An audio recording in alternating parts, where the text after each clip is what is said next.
Today, I would like to talk to you about beauty and how we've got it all wrong when it comes to our perceptions of women, particularly Aboriginal women. But before I do, I would like to acknowledge the traditional custodians of the land in which I stand upon, the Gadigal people of the Eora Nation. I pay my respects to the elders, past, present, and emerging, and give thanks to our ancestors who guide and protect us. It was 1990, and I was pumped. I was off to my first birthday party just before I hit the terrible teens. No chaperone, and no bratty sister to tag along so she could snitch. I had my cute little outfit on, gift in hand, and I was hoping that this little cutie that I liked would show up. And I was hoping that this little cutie would ask me this one question. You know that question that makes your heart beat right out your chest? Do you want to be my girlfriend? Even though I had no business having a boyfriend at that age, but it didn't matter, because back then, it was all about the rush. I never did get asked that question. But the question I did get asked was, what's your background? And like any proud Aboriginal child would declare, I'm Aboriginal. Given the reaction of the room, being Aboriginal was clearly a dirty word. And at the tender age of 11, I was told by my best friend's adult sister that I was too pretty to be Aboriginal. By this time, my mouth is dry. My blood is boiling, and I'm trying so hard to fight back what feels like an ocean of tears. I calmly join my circle of friends and begin to fake laugh at whatever's funny to mask my embarrassment as I clutch on to my newfound complex. And this is why we need to change our perceptions of beauty. And how we do this is by learning from Aboriginal women, their stories and perspectives. Because right now, pretty hurts. Pretty hurts because you're trying to erase my Aboriginality, to applaud my proximity to whiteness. Pretty hurts because aimed at an Aboriginal woman, it is a weapon loaded in racism, sexual exploitation, and cultural genocide. You see, what this woman didn't realize when she declared that I was too pretty to be Aboriginal is that she took something precious from me. Pride in my identity. You see, I belong to the oldest living culture in the world. But that day, that legacy, it was replaced with shame. And it's been this filthy stain I've been trying to get rid of for 20 years. And this is where my obsession for beauty comes from. Over the years, trying to mimic it as a model, advocating for diversity in fashion, to launching Ascension magazine to celebrate women of color whose beauty is still underrepresented. With much pain and trauma behind one word, pretty taught me through my indigeneity I could reclaim my beauty. To Indigenous women, true beauty came from the traditional roles we upheld, our kinship systems, connection to country and the waterways, and how we pass this ancient knowledge down to the next generation. The way we express beauty was never defined against a Eurocentric ideal of beauty. You see, in my culture, our beauty is not monolithic. It's not measured by a thin waistline, porcelain skin, or slender hips. It runs much deeper than that. So, what does Indigenous beauty look like? Oh, it's fierce, defiant, and proud. And one ancestor who epitomizes Indigenous beauty is Barangaroo, a powerful Cammeraygal woman. Revered for her wisdom and independence, Barangaroo, like the other Eora women, took pride in their status as being main food providers for their tribe.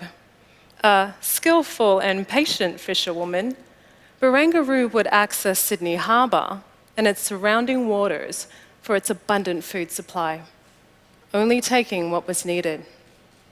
So you can just imagine how furious Barangaroo was when she saw British colonists trawl 4,000 salmon off the North Shore in just one day, then gifting some of this catch to her husband and some of the other men from her tribe.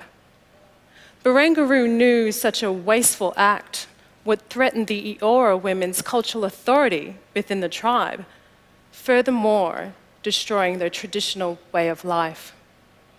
So Barangaroo rejected British laws and customs, their food, drink, and social etiquette, even when her husband decided to conform. When Barangaroo and her husband Bennelong was invited to dine with Governor Phillip and the British Party, Barangaroo stayed true to who she was.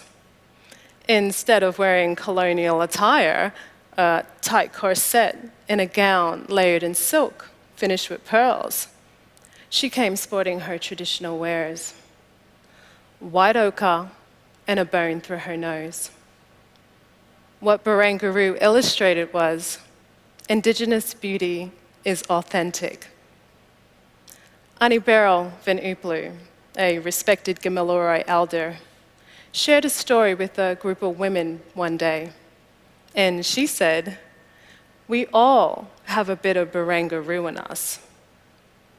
Later that evening, I thought about Annie Beryl's message, and what I received from her message was, no matter our culture, color, or how we identify, spirit is what we share. It's what connects us. You see, if we indigenize beauty, the meaning is transformed from aesthetically pleasing to a state of divinity. Beauty now becomes spirit manifested. Not only is spirit found within us, it's in all things. It's in the landscapes, it's in the elements. The Yolngu people of northeast Arnhem Land, they have a Dreamtime story. Walu, the Sun Woman. They say Walu lights a small fire each morning, which creates the dawn. She then paints her body in red ochre, and as she does, some of it falls onto the clouds, creating the sunrise. She then makes a torch from a stringy bark tree and carries this fire across the sky from east to west, creating the daylight. And when it's time for her journey to end, she descends from the sky, and as she does, some of the red ochre from her body falls onto the clouds, creating the sunset. Indigenous beauty can be seen right across this continent. Each Aboriginal nation with its own creation stories of how we came to be. Astronomy, medicine, agriculture, architecture, education, innovation, and when we had conflict, we had law, L-O-R-E, to restore order. Like the seasons, flora and fauna, night and day, we are all interconnected. One does not work without the other. The very principles which binds humanity together.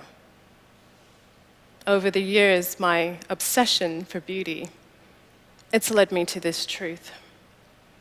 You cannot appreciate beauty if you cannot recognize it in yourself. So, how do we change our perceptions of beauty?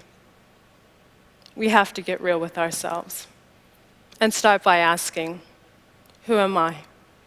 Where do I come from? The world that I live in, how did it come to be? And more importantly, where to from here? You may not like what you discover, but sit with it. Feel the discomfort. Colonization has stolen from us one of the greatest treasures we can obtain, each other. This year alone, we've witnessed pathological, political, and social unrest. That is why healing is the antidote humanity needs, because it leads us to unity.